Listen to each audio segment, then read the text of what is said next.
Saint-Étienne a tissé une histoire très forte avec les artistes plasticiens, avec les dessinateurs, avec les artistes créateurs, les peintres, puisque l'école des Beaux-Arts a 150 ans, et c'est pas rien, 150 ans sur l'histoire de notre ville.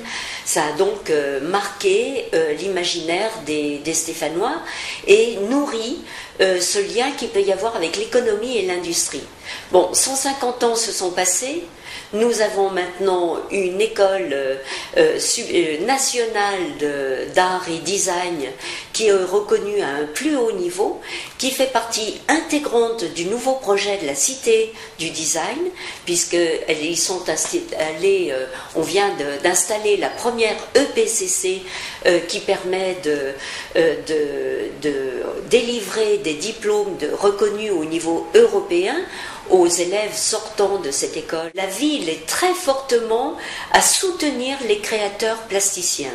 C'est aussi une ligne artistique qui a été impulsée et accompagnée dans le cadre du musée d'art moderne, qui pour la première fois vient d'ouvrir Local Line number one, en invitant donc des artistes plasticiens locaux au sens rhône-alpin et français du terme, mais avec un projet de les associer à des artistes d'un plus haut renom, puisque ces artistes d'une plus grande renommée sont déjà accueillis dans des musées, et permettent à cette jeune génération d'être accueillis dans des musées européens, dans des sortes de tournées que nous allons essayer d'organiser. C'est aussi une détermination de la ville de soutenir tout ce maillage et ce réseau de petites galeries associatives qui fleurissent à Saint-Étienne